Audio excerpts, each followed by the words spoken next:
오늘은 그리스도께서 무덤에서 부활하신 사실을 기억하고 기념하는 부활 주일입니다. 그래 이 시간에는 그리스도의 부활이 우리 각 신자에게 무슨 유익을 주는가를 세 가지로 정리해서 말씀드리겠습니다. 그 세 가지란, 첫째는 완전한 사죄요, 둘째는 새로운 생명이요, 셋째는 영원한 나라입니다. 첫째로, 그리스도의 부활이 신자에게 완전한 사죄를 보장한다는 사실을 말씀드리겠습니다. 이 말씀을 드리기에 앞서서 먼저 간단한 질문을 드리고 싶습니다. 우리가 방금 읽은 고린도전서 15장 7절을 보면 바울 사도가 이렇게 말하지 않습니까? 그리스도께서 다시 사신 것이 없으면, 좀 넘어가서 너희가 여전히 죄 가운데 있을 것이요 라고 합니다. 간단히 말해서 그리스도의 부활이 없으면 죄사함 없다, 그 말입니다. 조금 이상하지 않습니까? 우리의 죄는 우리가 아는 대로 그리스도께서 십자가에 달려 돌아가셨을 때 그때 다 해결된 것 아닙니까? 그런데 왜 바울 사도는 그리스도의 부활이 없으면 신자가 여전히 죄 가운데 있을 것이라고, 여기 죄 가운데 있다는 말은 하나님의 정죄 가운데 있다, 그렇게 이해하면 좋을 것인데, 왜 부활이 없으면 신자가 여전히 하나님의 정죄 가운데 있다고 말하는 것입니까? 질문을 명확히 하면, 신자의 죄는 그리스도의 십자가의 죽음으로 해결되는 것입니까? 그리스도의 부활로 해결되는 것입니까? 1번 그리스도의 십자가, 2번 그리스도의 부활. 이렇게 해서 만약에 손을 들라고 하면 그 결과가 저는 대단히 두렵습니다. 이 표가 나뉘게 될 텐데 그게 두렵다고요. 사실 방금 드린 이 질문은 함정 질문이고요, 그릇된 질문입니다. 왜냐하면, 왜 그릇된 질문이냐 하면, 그리스도의 십자가와 부활을 나누어 놓고 둘 중에 하나, 양자택일을 요구하는 질문이기에 이건 그릇된 질문이고 대답할 필요가 없는 질문입니다. 실상을 말한다면은 그리스도의 죽음과 부활은 나뉠 수 없는 하나이고 한 동전의 양면처럼 단일체입니다. 먼저 그리스도의 죽음이 없는 부활이란 그 말 자체가 성립할 수 없는 말 아니에요. 부활이란 다시부자의 살활자, 다시 산다는 말인데, 죽지 않은 사람이 다시 사는 게 불가능한 거니까, 죽어야 다시 사는 거니까 죽음이 없는 부활이란 원래 성립할 수가 없는 말이겠습니다. 또한 그리스도의 부활이 없으면 그리스도의 죽음은 헛된 죽음이 됩니다. 그러니까요, 그리스도의 십자가만 있고 만약에 부활이 없다면은 기독교의 모든 것은 그냥 다 와르르 무너지고 마는 것입니다. 왜 그런지는 이 강서를 들으면서 각자 답을 잘 찾아보시기 바랍니다. 아주 분명하게 이 부활절 날에 그리스도의 부활이 없으면 왜 여전히 하나님의 정죄 가운데 있게 되는가, 왜 기독교가 다 무너지게 되는가 잘 찾아보시기 바랍니다. 그러니까 아까 드린 그게 잘못된 질문이지만, 그 질문, 우리의 죄가 그리스도의 십자가로 해결되는 것인가, 그리스도의 부활로 해결되는 것인가 하고 묻는 질문에 바르게 대답한다면 우리의 죄는 그리스도의 십자가와 부활로 해결되는 것입니다. 그렇지만 많은 신자들이 그리스도의 십자가가, 그리스도의 죽음이 어떻게 죄 문제를 해결해 주는가 하는 것은 어느 정도 이해하면서도 그리스도의 부활이 어떻게 죄를 해결해 주는가 하는 것은 명확하게 이해하고 있지 못한 것 같습니다. 그러나 이 바울 사도의 말을 들어보면 아주 명백하지 않습니까? 거기 17절, 18절이 그렇잖아요. 그리스도께서 다시 사신 것이 없으면 너희의 믿음도 헛되고 너희가 여전히 죄 가운데 있을 것이요 또한 그리스도 안에서 잠자는 자도 망하였으리니 하지 않습니까? 거기 17절 상반절을 보면 그리스도께서 다시 사신 것이 없으면 너희의 믿음도 헛되다 합니다. 그러니까 부활이 없으면, 그리스도의 부활이 없으면 신자의 믿음도 헛됩니다. 간단히 말하면 죽은 예수님 믿어봐야 헛일이다 그것입니다. 17절 하반절을 보면 너희가 여전히 죄 가운데 있을 것이요 하지 않습니까? 그리스도의 부활이 없으면 신자는 여전히 하나님의 그 두려운 정죄, 너는 죄인이야, 죄의 싹은 사망이지 하는 그 정죄의 판단 아래에 여전히 있게 됩니다.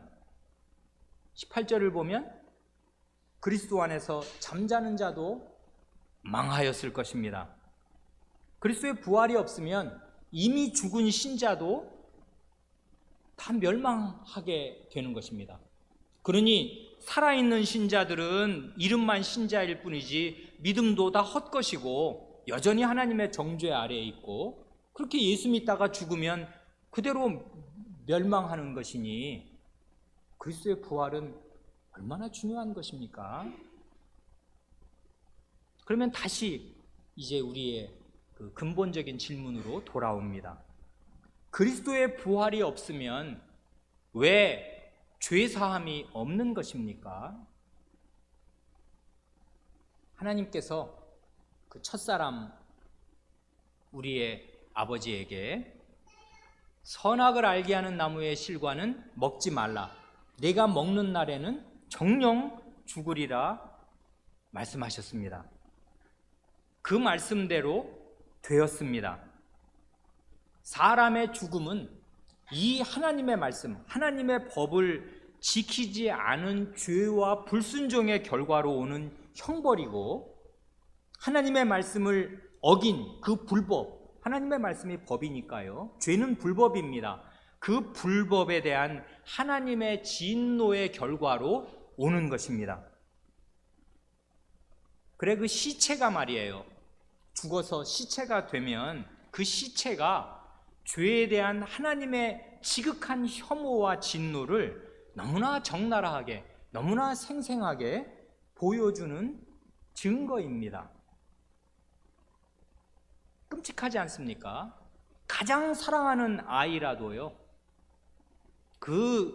얘가 싼 똥이라도 부모가 다 받아내고 치우는데 이 아이의 모든 것을 받아줄 수 있을 것 같은데 생명이 끊어지면 안고 있을 수가 없게 됩니다. 아무리 사랑하는 사람도 다 소용이 없어요. 진물이 나고 구더기가 나옵니다. 그래 이제 그 혐오스럽게 되어서 냄새 나는 오물 중에 오물이 되어서 땅에 묻어버려야만 된단 말이에요. 그래 이 죽음은 어디서 온 것인가? 이 시신, 우리가 다 결국은 시체로 돌아갈 것인데 이 시신은 하나님의 그 죄에 대한 진노와 혐오를 너무나 생생하게 그냥 보여주는 증거물이라 그것입니다. 지옥불, 죽고 나면 이제 지옥에 들어가지 않습니까? 음부에 떨어지는데 그 음부의 불길, 지옥의 불길이 영원히 꺼지지 않는 이유는 죄인의 죄에 대한 하나님의 그 진노와 저주가 영원히 타오르기 때문입니다.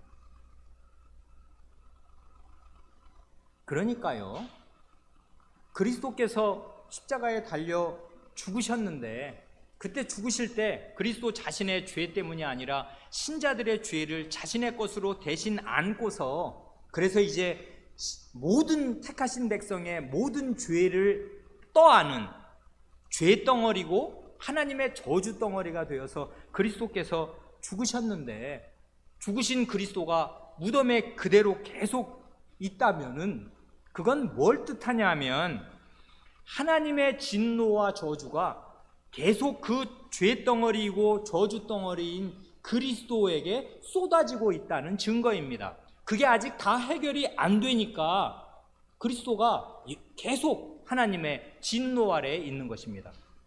그러니까 죽은 그리스도만으로는 하나님의 진노와 저주가 해결됐다는 아무 증거가 없는 것이다, 그 말이에요.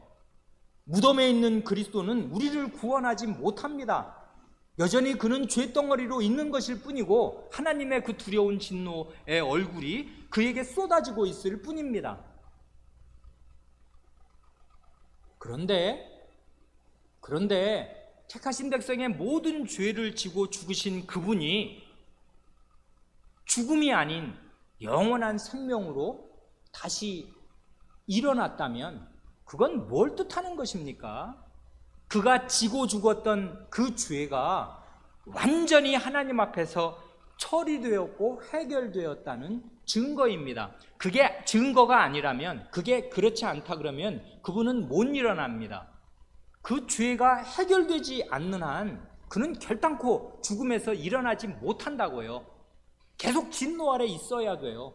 그러니까 부활이야말로 완전한 사죄의 증거입니다. 부활이 없으면 십자가에서 내 죄를 다 지고 죽어서 그 죄가 해결되었다는 어떤 입증도 없는 것이라고요. 그렇게 말할 뿐인데 그게 어떻게 해결됐다는 걸 내가 어떻게 아냔 말이에요. 그런데 이분이 살아났다면, 죄의 싹은 사망이라면서요. 죄의 값이 죽음인데, 아니 그 값이 다 해결이 됐으니까 이제는 죽음과 상관없는 몸으로 다시 일어난 거 아니에요. 이럼으로써 우리는 그리스도의 부활하신 그리스도를 볼 때 내 죄값이 하나님 앞에서 완전히 해결되었다는 확신을 얻게 됩니다. 그래 그리스도의 부활은 신자의 완전한 사죄를 보장합니다. 둘째로, 그리스도의 부활은 신자에게 새로운 생명을 보장합니다. 복음의 내용, 복된 소식은 죄 용서, 사죄만이 아닙니다.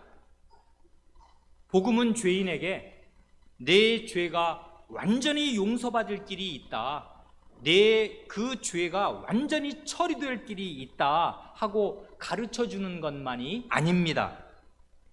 물론 이것만 해도, 이 죄사함의 소식만 해도 죄인에게 기쁜 소식인 것은 틀림이 없습니다. 죄인이 하나님의 의로우신 재판정에서 무죄 판결을 받는다는 것은 그건 정말 어마어마한 일이고 엄청난 일입니다. 기쁜 소식입니다. 그렇지만요, 복음이 단지 사죄의 소식일 뿐이라면, 복음이 단지 사죄의 선언일 뿐이라면, 그것뿐이라면 어떻게 되는가 하면 우리는 그냥 죄 짓고 용서받고, 죄 짓고 용서받고, 다람쥐 쳇바퀴 같은 끝없는 그 수레바퀴에서 벗어날 길이 없게 됩니다. 그래 이런 생활이 계속 반복되다 보면 어떻게 되냐면 나중에는 일종의 면역이 생겨가지고요, 사죄의 기쁨, 맨 처음 복음을 들었을 때 그 마음을 채웠던 그 사죄의 기쁨이 점점 무뎌지게 됩니다. 복음의 능력에 대해서 회의감을 가지게 된다고요. 왜냐하면 그래도 신자라 양심이 있어서 스스로 이렇게 생각하게 될 수밖에 없는 것입니다. 아니 까놓고 얘기하면 신자나 불신자나 맨날 죄 짓고 사는 거는 다 마찬가지인데, 단지 나는 교회 다니고 예수 믿는다고 하니까 그래 신자인 내 죄는 완전히 용서해 주고 저 사람은 교회 안 다니고 예수 안 믿는다고 해서 저 사람은 여전히 자기 죄를 지고 살아야 된다면, 야, 이건 좀 염치 없는 일 아니냐? 이게 기독교의 전부인가? 이렇게 죄를 반복해서 짓고 맨날 교회 가면 용서받는다고 하고 죄 짓고 용서받고, 이게 기독교의 전부인가? 이렇게 되는 것입니다. 이게 기독교의 전부이겠습니까? 이게 복음의 전부이겠습니까? 아닙니다. 복음이 기쁜 소식인 것은 죄인에게 사죄의 선언을 들려줄 뿐만 아니라 사죄받은 죄인이 실제로 새 생명을 받아서 새 사람으로 살 수 있는 길을 열어주기에 복음은 과연 기쁜 소식입니다. 그런데 이게 가능하려면요, 새 생명이 심어지고 그 새 생명을 발휘하는 새 사람으로 사는 삶이 가능하려면 죄인 안에 단지 사죄한다는 그 선언만이 아니라 실제로 죄인 안에 어마어마한 능력이 작용해야만 합니다. 어떤 능력을 말하는 것입니까? 어떤 능력이 작용해야 죄인 안에 새로운 생명이 심겨지고 그 생명이 꽃피어서 새 사람으로 실제로 살게 되는 것입니까? 그건 다름 아닌 그리스도를 무덤에서 일으킨 바로 그 능력입니다. 이걸 한번 잘 생각해 보십시오. 그리스도께서 지금 한 개인의 죄만이 아니라 한 개인의 죄의 무게도요, 아마 무게를 달면 온 이 접시 저울에 온 우주를 여기다 올려놓고 한 죄인의 죄의 무게를 올려놓으면 저울이 어디로 기울 것 같습니까? 죄인의 죄의 무게로 기울 거라고요. 그래 한 죄인의 죄도요, 영원히 해결될 길이 원래는 없는 것이에요. 그러니까 지옥에 한 번 가면 다시는 돌아올 길이 없이 영원히 그 안에서 고통을 받는다는 거 아니에요? 영원이란 얼마나 끔찍한 것입니까? 시간이 없어졌어요. 이 한 번 결정되면 끝이란 말이에요. 그러니까 죄인의 죄의 무게는 어마어마한 것입니다. 온 우주보다 큰 거라고요. 그런데 한 죄인의 죄도 아니고 하나님이 택하신 그 모래보다 많은, 땅의 이 티끌보다 많은, 저 하늘의 무수한 별보다 많은 그 모든 백성의 죄를 다 지고서 지금 예수님이 하나님의 진노와 저주를 받아서 지금 무덤에 누워 있는데, 이 예수를 하나님이 다시 살리시려면 대체 어떤 능력이 작용해야 그 예수를 그 모든 죄 가운데에서 다시 살리겠습니까? 이 능력이 아무것도 없던 데에서 천지 만물을 지어내신 그 창조의 능력보다 덜하거나 떨어지거나 못한 능력이겠습니까? 아닙니다. 예수 그리스도를 죽은 자 가운데서 일으키신 그 능력은 아무것도 없던 데에서 이 우주 만물을 지어내신 창조의 능력, 그 이상 가는 능력입니다. 창조의 능력을 능가하는 재창조의 능력이 있어야 예수님이 죽은 자 가운데서 살아난다고요. 그런데 오늘 읽은 본문에요, 이 사실이 잊지 못하게 너무나 생생하게 잘 나타나 있습니다. 어떻게요? 거기 고린도전서 15장 우리가 12절부터 20절을 읽었지 않습니까? 이 모두 몇 절입니까? 9절입니까? 이 9절에 다시 살아났다, 다시 산다 하는 말이 모두 몇 번 나오는 것 같습니까? 이거 아까 본문 읽기 전에 제가 한번 질문으로 드렸으면 좋았을 거를, 눈 빠른 분들은 한번 쓱 다시 산다, 다시 살아났다 하는 말이 거기 9절 중에 몇 번 나오나 한번 쭉 세보세요. 모두 10번 나옵니다. 구절수는 9절인데 10번 나오니 거의 매절에 한 번 이상씩 나오는 셈입니다. 사도가 엄청 강조하는 것입니다. 지금 이 사실 자세히 들여다보면 거기 그 12절부터 20절까지 해서 맨 뒷부분 18, 19절에만 안 나오고요. 18절은 워낙 짧지 않습니까? 18, 19절에만 안 나오고 나머지 7절에 한 번 이상씩 나옵니다. 특히 15절에는 3번, 16절에는 2번 나옵니다. 왜 그렇게 여기에 그 말이 더 쏟아지는지 조금 이따가 살펴보겠습니다. 근데 이 말씀을 지금 왜 드리는 건가 하면 바울 사도가 9절에서 10번을 되풀이해서 지치지도 않고 말하는 이 말, 다시 살아났다, 다시 산다는 말은, 이게 원래 뜻은요, 원문 그대로 보면 다시라는 말은 없는 것이고요, 그건 우리 말 번역하는 과정에서 이제 덧붙인 것이고, 그냥 일으킴을 받았다, 일으키심을 받았다, 그 말입니다. 이게 중요한 건데요, 이게 왜 중요하냐 하면, 이게 그러니까 일으킴을 받았다는 말이 거기 지금 10번 나온단 말이에요. 같은 동사가 말이에요. 그런데 이 10번 중에 거의 대부분이, 10번 중에 8번이요, 능동태가 아니라 수동태입니다. 이렇게 말하면 좀 어려운 사람도 있죠, 어린 사람들은. 능동태란 뭐고 수동태란 뭐예요? 능동태란 자기가 하는 거, 자기가 일어나는 거. 우리 지금 다 능동형으로 오늘 아침에 자기의 자리에서 다 스스로 일어났지요. 누가 일으켜준 사람 있습니까? 다 힘이 있으니까 잘 잤다 하고서 오늘 아침에 다 자기 힘으로 일어났지요. 이런 건 능동태입니다. 그런데 일어날 수가 없어요, 환자들은. 그러면 어떻게 해요? 누군가 손을 잡아서 일으켜주는 거, 그게 수동태라고요. 일으켜짐을 받는 거, 일으키심을 받는 거, 이게 10번 중에 8번이 수동태라고요. 능동태로 쓰일 때는 하나님의 그를 일으키신다 할 때는 그게 능동태여야 되니까 그럴 때는 능동형으로 쓰는 것이고, 나머지는 거의 대부분이 수동태로 일으키심을 받았다 합니다. 이건 뭘 말하는 것입니까? 죽은 시체가, 자기 죽어있는 사람이 스스로 일어나면 그건 끔찍한 일 아니에요. 그럴 일은 없는 거지 않습니까? 죽은 시체는 스스로의 능력으로 일어날 수가 없는 것이고, 외부의 힘, 하나님의 창조와 재창조의 능력이 그 시체에 작용해서 죽은 사람이 일으키심을 받는 것입니다. 그래, 하나님의 성신께서요, 전 우주를 뒤흔드는 것보다 더한 그 어마어마한 능력을 쏟으시고 발휘하셔서 그리스도를 그 죽어있는 자리에서 일으키셨다, 그것입니다. 그러니까 그리스도는 일으키심을 받고 무덤에서 일어나신 것이에요.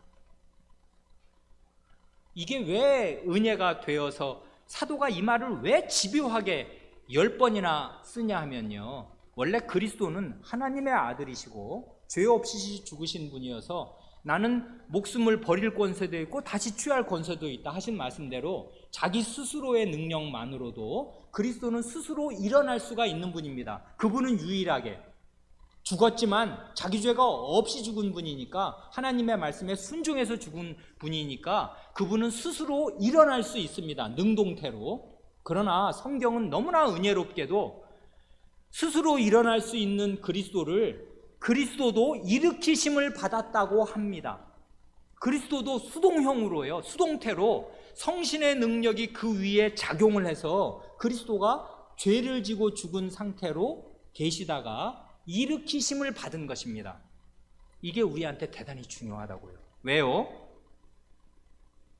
정말 중요한 게 뭐냐 하면, 무덤에서 그리스도를 일으키신 것과 완전히 똑같은 그 성신의 어마어마한 창조와 재창조의 능력이 신자 안에 작용한다, 그것입니다. 그래서 신자는 죄로 죽어있던 상태에서 새 생명으로 일으키심을 받아서 새 생명을 가진 새 사람으로 살 수 있게 됩니다. 이게 복음이라고요, 부활의 복음. 그 사실을 15절과 16절이 힘차게 보여줍니다. 어떻게 해요? 15절 하반절과 16절은 사실상 같은 말입니다. 이게 원문으로 보면 능동태, 수동태가 한 번씩 나오기 때문에 똑같은 말을 2번 한 것 뿐입니다. 같은 말을 2번 하고 있어요. 15절 하반절은 이렇지 않습니까? 만일 죽은 자가 다시 사는 것이 없으면, 이건 능동태라고요. 죽은 자가 다시 일어나는 일이 없으면 하나님이 그리스도를 다시 살리시지 아니하셨으리라. 만일 죽은 자가 다시 일어나는 일이 없다면 하나님이 그리스도를 다시 일으키시지 않았을 것이다. 16절은 거의 똑같죠. 이번엔 수동태인데, 만일 죽은 자들이 다시 일으키심을 받는 일이 없다면은 그리스도께서도 일으키심 받지 않았을 것이다. 이렇게 말한다고요. 이건 놀라운 논증입니다. 무슨 논증입니까? 죽은 자들이 누구예요? 죄인들 말이에요. 죄로 죽어 있다가 다시 부활의 생명을 얻게 된 그 신자들 말이에요. 죽은 자들이 하나님의 성신의 능력으로 다시 일으키심을 받아서 새 생명으로 살 수 있다는 이 사실이 만약에 없다면, 그러면 그리스도도 다시 일으키심 받는 일 없었을 것이다. 이렇게 말하는 것입니다. 뭐가 전제입니까? 죽어 있는 신자가 다시 사는 것이 전제라고요. 이게 대전제라고요. 이런 사실을 몰라? 이런 사실이 없어? 그러면 그리스도의 부활도 없는 거지 라고 지금 논증하는 것입니다, 이분이. 그러니까 죽은 자들, 죄로 말미암아 죽은 자들이 다시 일으키심을 받는 이 사실과, 이건 우리한테 떨어지는 엄청난 떡고물 아니에요. 요거와 그리스도께서 다시 일으키심을 받은 사실을 딱 붙여서 말하는 것이에요. 지금 죄로 말미암아 하나님 앞에 죽어있는 죄인이 새 생명으로 일으키심을 받는 일이 없다면은 그리스도의 부활도 없는 거지. 그러면 이제 거꾸로 우리의 논리가 돌아갈 수 있다는 거 아닙니까? 어떻게 해요? 그리스도께서 부활하신 사실을 부인하겠습니까? 역사적으로 그리스도께서 무덤에서 다시 일으키심을 받은 사실을 부인하겠습니까? 그런 사람은 신자 아니지요. 이건 부인할 수 없는 사실입니다. 증거가 명명백백해요. 세종대왕이 한글을 집현전 학자들과 함께 창제했다, 이러는 역사적인 사실보다 더 명백한 사실입니다. 증인들이 있고 증거가 있고 하나님의 증언이 있어요. 그러니 그리스도의 부활이 틀림없는 사실이라면, 그리스도께서 무덤에서 일으키심 받은 것이 틀림없는 사실이라면 그와 똑같은 사실은 뭡니까? 그리스도를 무덤에서 일으키신 것과 똑같은 성신의 능력이 신자 안에 작용했다, 그 사실입니다. 그러면 어떻게 되는 것입니까? 작용하면 어떻게 되냐고요? 신자가 이 사실을 굳게 믿고서 성신을 의지하고 살면 그는 새 사람으로 새 생명을 발휘하며 살 수 있게 되는 것입니다. 이게 그리스도의 부활이 전하는 복음이라고요. 그러니까 그리스도의 부활은 완전한 사죄를 선언하고 약속하고 보증할 뿐만 아니라 맨날 사죄받았다고만 하고 실제로 죄의 구렁텅이에서 매일 죄 짓고 살고 이렇게 살지 않아도 된다. 너 그렇게 살지 않을 수 있게 해준다. 그리스도의 부활이. 왜? 일으키심 받잖아. 그리스도와 똑같은 생명의 능력으로. 그래서 새 사람으로 살 수 있게 해주잖아. 이걸 그리스도의 부활의 복음이 우리에게 선언합니다. 바울 사도가 그래서 이게 입이 닳도록 지금 9절에서 10번을 다시 일으키심 받는 거, 일으키심 받는다, 일으키심 받는다. 외부의 능력이 너에게 작용한다고. 그걸 믿으라고. 그걸 안 믿으면 어떻게 죄를 이기고 사냐고. 맨날 죄 짓고 회개하고 죄 짓고 회개하고. 그거 회개해야 됩니다만은 죄의 종노릇해서 살지 않을 수가 있다, 그 말이에요. 신자는. 왜요? 새 사람이잖아요. 새 생명이잖아요. 그리스도를 무덤에서 다시 일으키신 그 어마어마한 우주보다 큰 능력이 내 안에 작용했는데 내가 왜 이러고 살아? 그렇게 살지 않을 수 있다, 이것입니다. 이걸 믿어야 해요. 믿음으로 구원받듯이 믿음이 있어야 새 사람으로 살게 되는 것입니다. 이 사실을 사실로 인정하고 받아들여야 된다고요. 셋째로는 이것입니다. 그리스도의 부활은 신자에게 영원한 나라를 보장합니다. 그리스도께서는 무덤에서 일으키심을 받으셨을 때 영광스러운 부활의 몸으로 일어나셨습니다. 그 몸은 우리가 다 아는 대로 부활하시기 전에 가지고 있었던 그 몸과는 차원이 다른 굉장한 몸이었습니다. 몸은 몸입니다. 만질 수도 있고 음식을 먹을 수도 있는, 그리고 대화를 하고 서로 알아보는 분명히 사람의 몸인데, 그 이전에 예수님, 그러니까 부활하시기 전에 가지셨던 그 몸과는 완전히 다른 몸이었습니다. 그전에는 예수님이 배고프시고요, 목마르시고요, 많이 걸으면 피곤도 하시고요, 창에 찔리기도 하시고요, 그리고 죽음의 침해를 받는, 누가 죽이면 죽을 수도 있는 그런 몸이었습니다. 연약한 몸이었고 욕된 몸이었습니다. 우리가 지금 가지고 있는 바로 이 몸이요. 그러나 부활의 몸은 영원한 몸이어서 시간과 공간의 제약을, 영원이란 말은 시간의 반대란 말이에요. 그래, 이 영원한 부활의 몸은 시간과 공간의 제약을 초월하는, 이건 우리의 이 지금 3차원에 사는 우리의 상상으로는 사실은 상상 밖의 일입니다. 그러니까 그건 우리는 다 이해 못해요, 이 차원에 있는 동안에는. 그러나 성경이 명백하게 증거하지 않습니까? 시간과 공간을 초월한 영원한 몸이 예수님에게 입혀졌다는 사실. 어떻게 해요? 그 부활하신 당일에 제자들이 문을 닫고 있잖아요.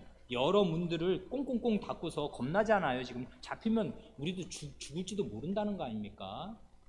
돌아가신 지 지금 금요일날 돌아가셨고 지금 주일날이란 말이에요. 이틀밖에 안 지났어. 날로는 지금 사흘째 됐는데 문을 다 닫고 있는데 부활하신 주님이 쓰고 오십니다. 그러니까 사람들이 이거 귀신인 줄 알았다. 이거 홀령이다 이거. 겁나지 않습니까? 이게 사람이 문 닫았는데 어떻게 들어와? 노크도 없이. 그런데 분명히 주님이시란 말이에요. 그러니 이 몸은 시간과 공간을 초월한 몸입니다. 엠마오로 내려가는 두 제자에 같이 그 집에 들어가서 식사기도 하시고 눈을 떠보니, 아니 방금까지 기도하시던 예수님이 바람과 함께 사라지셨네. 없어요. 그리고 이 몸 그대로 하늘로 올라가셔서 하나님 보좌 우편에 앉으셨습니다. 영원한 몸이 있습니다. 영원한 몸을 입으셨습니다. 중요한 것은 이 부활하신 그리스도께서 입으신 그 영광스러운, 시공을 초월한 영원한 몸과 똑같은 그 영광스러운 부활의 몸을 각 신자에게 입혀주신다, 그것입니다. 그 사실을 오늘 우리가 읽은 본문이 아주 웅변처럼 증언한다고요. 어디서요? 20절이 그러지 않습니까? 그러나 이제 그리스도께서 죽은 자 가운데서 다시 살아 잠자는 자들의 첫 열매가 되셨도다. 아멘. 그리스도의 부활을 가리켜 첫 열매라고 하지 않습니까? 거기 보면 잠자는 자들의 첫 열매입니다. 그 잠잔다는 말 아시지 않습니까? 신자의 죽음을 가리켜서 죽었다고 하지 않고 잠잔다 합니다. 이 그리스도의 부활, 그리스도의 십자가를 제대로 믿는 신자에게는 독침이 빠졌어요. 독침이, 죽음의 독침이 빠졌어요. 그래서 죽는다고 말하지 않고 잠잔다고 말해도 됩니다. 독침이란 무엇입니까? 그 왜 여러분 전갈 아시죠? 전갈. 전갈, 왜 이게 사막에 있는 그 무서운 그 벌레 말이에요. 곤충인데 그거 좀 징그럽게 생겼는데 걔가 그 적을 만나면 딱 쳐들지 않습니까? 꼬리를. 그 전갈 꼬리를 자세히 보면 거기 정말 이렇게 가시가, 이렇게 뾰족한 가시가 꼬리에 딱 달려 있어요. 그래, 그걸로 이 자기를 잡아먹으려는 짐승을 콱 찌르면 전갈에 독이 퍼져서 그 짐승이, 그 사람이라도 신경이, 이 호흡이 마비가 돼서 죽는다는 거 아닙니까? 금세. 그 전갈에 그 찌르는 침이 있단 말이에요. 죽음은 정말 전갈과 같습니다. 거대한 전갈로 죽음이 사람을 찔러요. 그러면 그 독이 퍼지면 어떻게 되냐면 하나님으로부터 분리됩니다. 그리고 모든 인간으로부터 분리된다고요. 죽음의 독이 퍼져서 그래 정말 시신이 되고요, 아주 혐오스러운 상태가 되고요, 가장 비천하고 더러운 최악의 왜 시체 썩는 물이 이 세상 모든 오물보다 더 더럽다는 거 아닙니까? 그게 가장 더럽게, 가장 혐오스럽게 그렇게 되고서 하나님으로부터 영원히 떨어집니다. 이게 죽음의 독침이라고요. 그런데 신자에게는 그런 독이 싹 빠져가지고서 독침이 떨어져 나가서 죽음을 신자도 겪는데 잠자는 것이 됩니다. 그래서 여기 보면 잠자는 자들이라고 말합니다. 그리스도를 믿고 죽음을 겪은 사람들은 이제 쉬는 것입니다.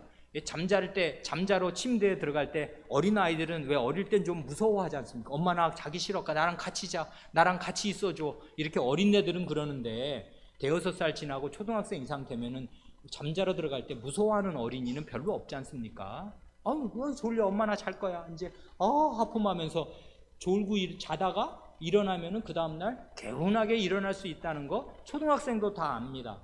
자는 것은 무서운 것이 아니지 않습니까? 신자에게 이렇게 됩니다. 왜요? 사망에 찌르는 독이 빠졌어요, 이미. 그래서 전갈에 침이 떨어져 나갔다고요.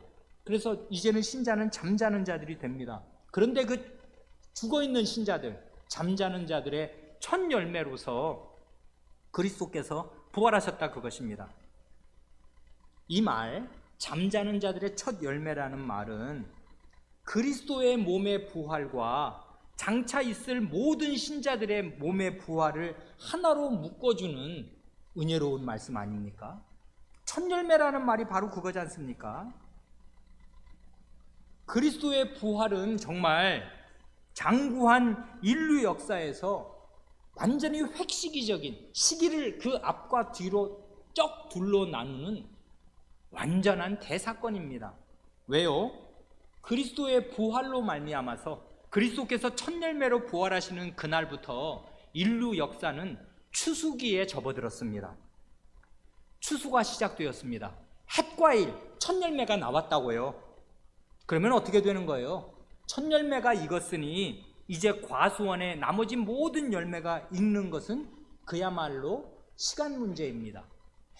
이제 며칠이 지나고 조금만 지나면 과수원에 있는 모든 과일이 다 익겠습니다. 첫 열매가 나온 것을 햇과일을 보는 그 농부는 그걸 아는 것 아니에요. 그러니까요, 그리스도의 부활은 이게 사도의 말대로 잠자는 자들의 첫 열매로서의 부활입니다. 1번 타자로 부활하셨습니다. 첫 열매가 익었습니다. 역사는 이제 올 때까지 다 왔습니다. 드디어 절정에 이르렀습니다. 역사의 대추수기에 접어들어서 우리는 이제 추수의 두 번째, 세 번째, 네 번째 열매가 될 그 시간만을 기다리고 있습니다. 그러니 그리스도의 부활은 신자에게 영원한 나라를 보장하는 확실한 증거입니다. 그리스도가 그 몸을 입고서 그 몸 그대로 하늘에 올라가셨다고요. 영원한 세계로 진입하신 것입니다. 그러니까요, 이걸 다르게 표현하면요, 그리스도께서 들어가신 그 영원한 세계, 영원한 나라, 영원한 생명이 이 인류 역사의 시간 속으로 들어온 것이에요. 그리스도의 부활은 바로 그것입니다. 영원한 나라 따로 있고 인류 역사는 따로 흘러가는 게 아니고요, 이 땅 위에서 부활하셨잖아요. 그래, 이 인류 역사, 요 시간계 속에서 시간계가 흘러갈 건데, 그리스도께서 다시 오시는 날까지 흘러가는데, 이미 영원히 그리스도께서 이미 부활의 몸으로 들어가신 그 영원한 세계가 이 시간 속에 침투하였습니다. 마지막 날이 왔습니다. 영원한 세계가 인류 역사 안에 실현되었습니다. 그래, 요 시간 동안은 영원한 세계와 이 시간 세계가 함께 가는 시간이라고요. 그리스도께서 부활하신 때부터 다시 오실 그 기간은 굉장히 특별한 성격의 역사 기간이 됩니다. 영원한 세계와 시간 세계가 함께 공존하는 시대, 그게 지금 우리가 살고 있는 이 시대의 특별함이고 위대함입니다. 이 시대는 곧 영원한 세계로 이어질 것입니다. 그걸 보장하는 게 그리스도의 부활이라고요. 영원한 세계로 들어간 그 몸이 1번 타자로 우리 앞에 서 있습니다. 봐라, 이렇게 증거로. 그래, 그리스도의 부활은 우리 신자에게 무슨 유익을 주는가 할 때, 첫째로 완전한 사죄를 보장하여 주시고요. 둘째로 사죄받은 죄인으로서 새로운 생명을 보장하여 주시고 새 사람으로서의 삶을 보장하여 주십니다. 다시 일으켜 주셨습니다. 그렇게 새 사람의 삶을 사는 신자는 그리스도와 함께 그리스도의 영광의 몸을 입고 그 영원한 나라로 들어가겠습니다. 이것을 그리스도께서 보장하십니다. 자신의 몸으로, 자신이 가신 길로. 사실은 주일이 제8일인 것이 뜻이 있지 않습니까? 이건 첫 창조의 질서를 말하자면 새롭게 만드는 8번째 날이지 않습니까? 이 안식일은 원래 7번째 날이잖아요. 처음에 1, 2, 3, 4, 5, 6 첫 창조에 엿새 동안 창조하시고 마지막 그 7번째 날에 하나님께서 영원한 안식으로 들어가셨는데, 영원한 안식으로 들어갈 길, 죄를 지으면 끊어지는 것입니다. 안식은 무슨 안식? 영원한 형벌과 영원한 고통이지. 그래, 그리스도께서 이 죄 문제를 완전히 해결하시고 부활하실 때는 그 안식일 날 부활하신 게 아니라요, 완전히 새로운 새 역사를 시작하시는 영원한 그날을 시작하시는 제8일에 부활하셨다고요. 안식한 다음 날에. 그래, 새로운 영원한 시대가 우리 앞에 열렸습니다. 그러니까 이 주일은요, 단지 일주일의 하루가 아니에요. 실제 우리는 이 역사를 여전히 걸어가야 하기에 일주일의 하루로 주일을 경험할 수밖에 없어요. 그러니까 일월화수목 금토든 월화수목 금토일이든 우리는 주일을 24시간으로 일주일의 하루로 경험할 수밖에 없습니다마는, 주님께서 들어가신 그 제8일의 그 영혼은 이미 시간이 없어진 그 영혼입니다. 그래, 이 첫 창조 질서의 안식일을 능가하는 영원한 안식을 가져오는 그 부활의 몸, 그래서 제8일에 부활하셔서 영원한 날을 시작하셨습니다. 영원한 세계에 들어가셨습니다. 그날이 시작되었습니다. 그날을 우리는 이 주일마다 맛보고 그날을 바라봅니다. 그날은 이미 확정되었습니다. 그리스도께서 들어가 앉아 계시니까. 그래, 주일은 참으로 뜻깊은 날이고, 주일은 다 부활절이나 마찬가지인데 특별히 오늘이 정말 부활절입니다. 이런 날 이 부활하신 주님이 지금 어디 계신가? 어떻게 새 역사를 이루셔서 이 썩지 않을 몸, 영광스러운 몸, 성신적인 몸을 입고서 우리더러 올라오기를 기다리고 계시는가?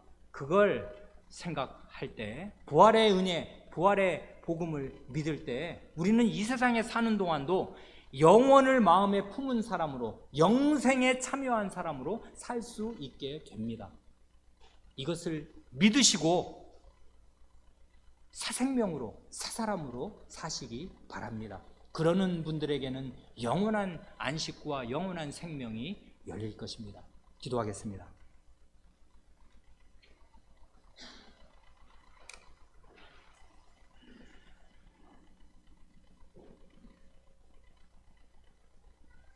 하나님 아버지, 죄인일 뿐인 저희에게 그래 죽고 썩어 살이 문드러지고 진물이 나고 하나님으로부터 완전히 분리되고 사람으로부터도 분리되어 영원한 고통밖에는 자기 몫이 없는 그런 비참한 죄인들인 저희를 참되게 사랑하시고 이루 형언할 수 없는 은혜를 입혀주셔서 아드님을 저희의 그리스도로 주시고 그리스도의 죽으심과 부활하심으로 말미암아 저희에게 완전한 사죄를 약속하시고 새로운 생명을 보장하시며 영원한 나라로 들어오게 하여 주신 사실을 입증하여 주시오니 이 은혜를 저희는 어떻게 감당할 수 있으며 이것을 말로 어떻게 다 표현할 수 있을지 저희는 알 수가 없사옵니다. 이 하나님을 저희는 노래하고 찬송하오며 이 하나님을 사랑하오며 감사하는 마음으로 저희 자신을 산제물로 드리고 살기를 원하옵니다.